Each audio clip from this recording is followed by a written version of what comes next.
آج 2 مہینے تو زیادہ ٹائم ہو گیا، آج پہلی بار تو سکی تک کیا ادھر جمعے کو 3 باری پڑھانے ہو،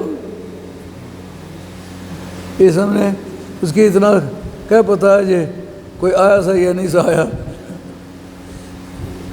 نہیں ہمارا دماغ حاضری لانا ہے۔ ایک بندہ جمعے اتنا نہیں ساتھیاں جو یہ میں پچھلے جمعے کو تھا سے دیکھا 3-4 ہزار بندہ جمعے پر ہونا تو نہیں کہ یاد رہی یہ میں آیا سا یہ نہیں سا، میں کہا ماڑا رجسٹر جو ہے بولنا تو گلا کرنا، قرآن نے کہا نہیں تو امین نہ بھی اس پر ایمان بھی لانا ہوگا، یعنی نبیوں کو نبی ہو کر کے بھی اس کو نبی ماننا ہوگا، اس پر ایمان لانا ہوگا۔ معلوم ہوا سرکار نبی الانبیاء ہیں، نبی الانبیاء صرف ایک ہے کائنات میں جس کا نام جناب محمد رسول اللہ صلی اللہ تعالیٰ علیہ وسلم۔ اور کیا کام کرنا ہوگا؟ اور یہ کام کرنا ہوگا جن دنوں میں میرے یار گزرے ہیں، میرے یاروں کے حالات گزرے ہیں، اللہ کی طرف سے انعامات ہوئے، ان دنوں کو بھی یاد کرنا، یاد کرانا ہے۔ جتنے رل بیٹھے ہیں وہ ویلے رون کے، جدو گلاں کیتیاں پیار دیاں وہ ویلے رون کے، انہیں بھولنا نہیں ہے۔ خدا کو کتنا پیار ہے ان جگہوں سے، کہتا ہے وذکرہم بایام اللہ، ان کو اللہ کے دنوں کی یاد دلا۔ اس بار 2-4 جملے بولتا پھر اجازت چاہتا ہوں۔ اللہ کے دنوں کی کیا تعریف ہے؟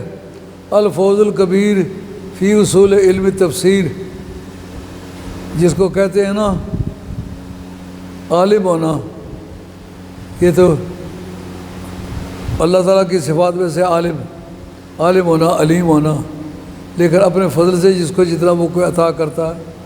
ہمارے عرف میں جو 14 علوم کی حاضری ہو تو وہ زمرہ علماء کا فرد بنتا ہے، نہیں تو ایک ہی کوئی بات یاد ہو تو پھر وہ ایک ہی بات کا عالم ہوگا، مذہبی علوم کا عالم نہیں ہوگا۔ الفوز الکبیر فی اصول علم تفسیر، جن دنوں میں اللہ تعالیٰ نے اپنے خاص بندوں پر کوئی انعام فرمایا وہ اللہ کے دن ہیں، یا جن دنوں میں اللہ تعالیٰ نے اپنے دوستوں کے دشمنوں کو ذلیل کیا، ان پر عذاب الہی ہے، وہ بھی اللہ کے دن ہیں، یا جن دنوں میں اللہ تعالیٰ نے اپنے خاص بندوں کو ترقی دی وہ بھی اللہ کے دن ہیں۔ پر وہ دن جن دنوں میں دشمنان دین کو، منکرین انبیاء کو خدا تعالیٰ نے بری طرح رسوا کیا وہ بھی اللہ کے دن، ان کو یاد کرانا ہے۔ اللہ کے بندوں پر جو فیضان ہوا، ولیوں کی وفات کا دن اللہ کے فیضان کا دن ہے، نبیوں کی ولادت کے دن اللہ کے ایام ہے۔ سرکار کا میلاد پاک بھی اس زمرے میں آتا ہے کہ وہ اللہ اتنا بڑا انعام کائنات میں کہیں نہیں ہوا۔ قرآن کے نازل ہونے کا دن بھی بڑا دن ہے، مگر اس کی وہ پوزیشن نہیں ہے جو سرکار کے میلاد کی ہے۔ سرکار کا میلاد ہوا تو بعد میں قرآن آیا۔ اول و آخر کی بحث میں علماء کرام یاد رکھیں، جس کو اولیت کا درجہ دیا جاتا ہے اس کو موقوف علیہ مانا جاتا ہے۔ کڑی جاگتا ہے واسطہ ہے، ضرورت ہونی ماؤ پیو نہیں، لیکن ماں پیو موقوف علیہ سمجھے جانے، جس تک ماں پیو جمے نہ جاگت نہیں جمی سکنا۔ سرکار کا میلاد ہوا تو قرآن ملا، تو سرکار کا میلاد موقوف علیہ دین اسلام کے لیے۔ قرآن کے نازل ہونے کے وقت کل کائنات میں روشنی نہیں ہوئی، سرکار کی ولادت کے وقت کل کائنات میں روشنی ہوئی ہے۔ قرآن کے نازل ہونے کے وقت کل روئے زمین کے بت منہ کے بل نہیں گرے، سرکار کے میلاد والی تاریخ کل روئے زمین کے بت جو ہے گرے۔ علامہ شوکانی جو وہابیوں کا پیشوا ہے، جس کی تفسیر فضل القدیر مدینہ طیبہ یونیورسٹی میں کورس میں پڑھائی جاتی ہے، 4 کلیات میں، جو کلیہ شریعہ ہے اور کلیہ دعویٰ ہے، ان دونوں کلیات میں 4 سالوں میں یہ پڑھائی جاتی ہے۔ اس نے لکھا ہے کہ حضرت نبی کریم علیہ السلام اور جناب عیسیٰ علیہ السلام کی ولادت کے وقت کل روئے زمین کے جو بت تھے وہ سارے کے سارے منہ کے بل گرے۔ اور علامہ صاحب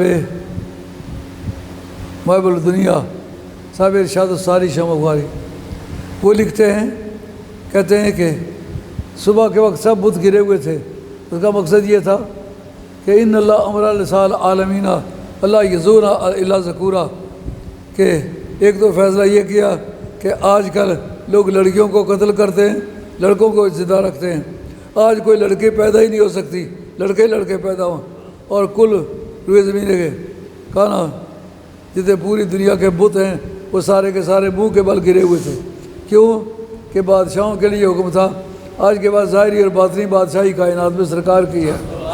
اس لیے دو بڑی طاقتیں جو اس وقت حکمران تھیں، پرشین امپائر اور رومن امپائر، دونوں کے تختے الٹ کے اسلام کے جھنڈے بلند کیے گئے۔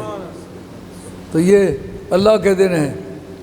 تو قرآن مجید نے بتلایا کہ ان دنوں کو یاد رکھنا ہے۔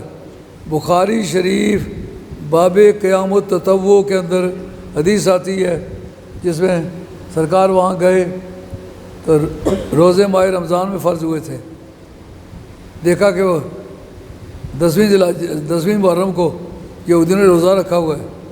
پوچھا کہ یہ کیوں روزہ رکھتے ہو، یا پہلے ان سے پوچھا کہ تم سنا ہے کہ روزے رکھتے ہو، 10ویں محرم کو کیوں رکھتے ہو؟ ان کا یہ ایام اللہ میں سے ہے۔ کیسے؟ اس تاریخ اللہ تعالیٰ فرعون کو ذلیل کیا، دریا کو ہمارے لیے پھاڑا، ہم پر من و سلوا نازل کیا، مکان کی ضرورت تھی، وَظَلَّلْنَا عَلَيْكُمُ الْغَمَامَ، اب بادلوں کو صاحبان بنا دیا۔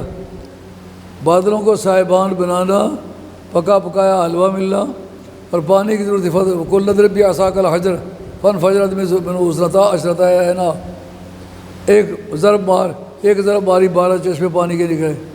کہا وہ دن اللہ تعالیٰ کے انعام کا تھا، دوستوں پر انعام ہوا، دشمنوں کو ذلیل ہوا، اس لیے وہ ہمارے لیے اللہ کا دن ہے، ہم مناتے ہیں۔ سرکار نے فرمایا میں بھی 10ویں کا روزہ رکھتا ہوں کیونکہ ہم موسیٰ علیہ السلام کے زیادہ قریب ہیں بنسبت تمہارے۔ آئے صحابہ نے عرض کیا یا رسول اللہ یہودیوں کی مخالفت کا آپ حکم دیتے ہیں؟ کہا مخالفت تو اس میں ہے نا کہ 10ویں، آئندہ سال زندہ رہے تو 11ویں کا بھی روزہ رکھیں گے، پھر مخالفت خود لازم ہو جائے گی۔ تو یہ ثبوت ہے وَذَكِّرْهُمْ بِأَيَّامِ اللَّهِ۔ ہمارے ہاں جتنے بھی نیکی کے کام کیے گئے، جیسا آج حضرت لالا جی صاحب، سید شاہ عبد الحق صاحب گیلانی رحمۃ اللہ علیہ، آخری سجادہ نشین آپ درگاہ گولڑا شریف، انہوں نے اس کی بنیاد رکھی تھی۔ ان کو کہنے کے لیے کہا کہ آپ مہربانی کریں، آپ چل کے بنیاد رکھیں۔ پہلے میرا پنڈی میں دارالعلوم تھا، اس کی بنیاد دونوں بھائیوں نے رکھی تھی۔ تو بڑے لالا جی صاحب، ان کا بائی پاس ہوا تھا، انہوں نے اپنا کرتا اتار کے مجھے دکھایا کہ میرا یہ حال ہے، میں تو اس صبر کے قابل نہیں ہوں۔ شاہ عبد الحق لگا ویسی، لیکن شاہ عبد الحق صاحب رحمۃ اللہ ایسا ادب والا بھائی تھا، ایسا ہاتھ جوڑ کے کہتے جی حضور میں لگا ویسا، جی حضور میں لگا ویسا۔ اس تاریخ اتفاق سے ان کا کوئی ڈرائیور بھی موجود نہیں تھا، خود چلا کے لایا تشریف آئے۔ آج ان کو بھی اب دلی مبارکباد پیش کرتے ہیں، سلام پیش کرتے ہیں کہ اس وقت کچھ لوگ چندہ دینے کے لیے، میں نے کہا ہم چندہ نہیں لیتے، آپ لے لو یار یہ نیکی کا کام ہے۔ میں نے کہا بعد میں شرارتیں بھی یہی لوگ کرتے ہیں، میں نے کسی کو فالتو کھانسنا نہیں دینا، تو میں شرارتیں کہاں قبول کرتا پھروں، میں تکلیف اٹھاؤں گا لیکن اپنے پیسے سے بناؤں گا۔ اللہ کا فضل ہے، صرف میرے مریدوں نے جو میری خدمت کی ہے، کچھ لوگوں نے غوث پاک کے نذرانے عیاشیوں پر استعمال کیے، میں نے غوث پاک کے نذرانے غوث پاک کے مشن پر خرچ کیے ہیں۔ آج یہ مسجد کبھی میں پڑھتا تھا دلی میں،